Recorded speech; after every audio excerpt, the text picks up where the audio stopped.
زكاتك تدفع عنك البلاء وتحفظ مالك أن أقام. الحمد لله والصلاة والسلام على عباده الذين اصطفى. Assalamu alaikum wa rahmatullahi wa barakatuh. Welcome to part 9 of our short series on contemporary laws related to Zakat.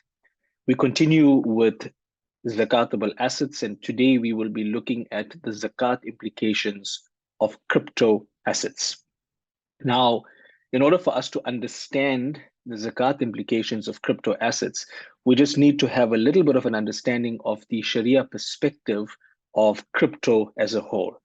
Now, we're not going to have enough time in this short video to go into the details, so I'm going to try and summarize it for you. And just to understand that there are differences of opinion from the leading scholars on whether crypto assets are considered as wealth from a Sharia perspective, and also whether they are considered as currency from a Sharia perspective. So when we look at cryptocurrency, we're looking at a virtual currency that uses cryptography for verification, and that uses peer-to-peer networks. Now, you have coins and you have tokens. These are the two main asset classes that we'd be looking at. Coins are very simple because they are a unit of value based on blockchain. For all intents and purposes, from a conventional perspective, they are considered as a form of digital currency, and they are used to exchange value. And we'll unpack just now what the Sharia has to say about that. Tokens, on the other hand, are slightly different. Although they are used based on blockchain technology, similar to the coins, the token represents an asset, or it offers holders certain platform-specific features. So it's different to a coin, and the implications are also going to be different. So if you've got coins or if you've got tokens, you need to understand that the Zakat implications might be slightly different. Now, the question from a Sharia perspective is cryptocurrency considered wealth or mal? And from a Sharia perspective, in order to be considered as mal or wealth, it would need to be something that is normally desired. Ma yamilu ilayhi tab'. It needs to be something that can be stored for a future use, and this would assist in giving it taqawwum, which would make it lawful in Sharia. Now, again, we're not going to go through all of the detailed items, but these are where the differences of opinion occur amongst the scholars. Now, the next question is it considered currency? So from a Sharia perspective, in order for it to be considered a currency, it would need to have an independent value. There would need to be a unit of account, and there would also need to be ta'amul, common usage, and mutual concurrence amongst the community that it can be used as a currency. So in a nutshell, you have a group of scholars that are of the opinion that crypto assets are not considered mal, and cryptocurrency is not considered a currency. In that case, it's not going to be Sharia compliant to invest in them. And so, of course, there wouldn't be Zakat implications.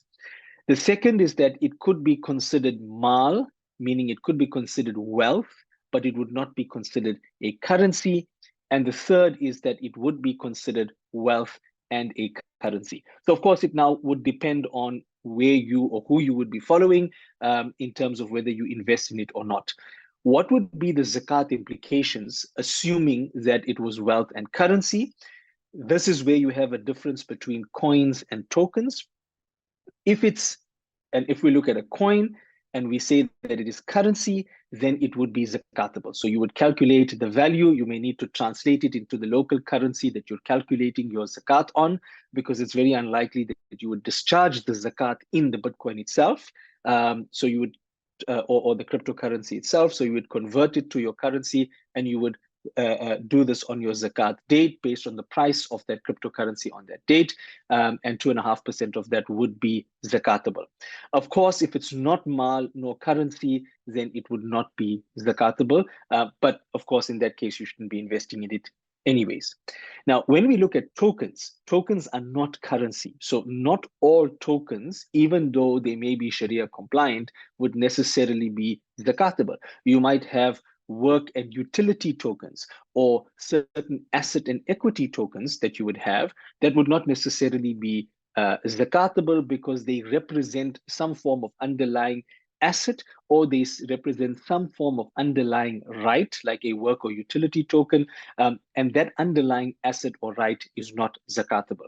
However, if you are in the business of buying and selling tokens, so when you bought it, like any other asset, your intention is to resell it, then in that case, the market value of the token on your zakat date would be zakatable. So in this session, we covered the zakat implications of crypto assets. And of course, because it's something that's new, we had a small discussion on both coins and tokens and what would make them Sharia compliant and what would not, and some of the views of the different scholars on the compliance and the non-compliance. I would encourage you to go and look and research further if you are investing in this space to ensure that you are comfortable with the Sharia compliance. And then we looked at the zakat implications of the currency, which would be zakatable. And of course, if it's a token, it would only be zakatable if you are in the business of buying and selling it. Subhanallah wa bihamdihi, subhanakallahumma wa bihamdika, nashhadu an la ilaha illa anta nastaghfiruka wa natubu ilayk. لذلك قال الرسول الكريم فلد بالنداء تفز بالمرام.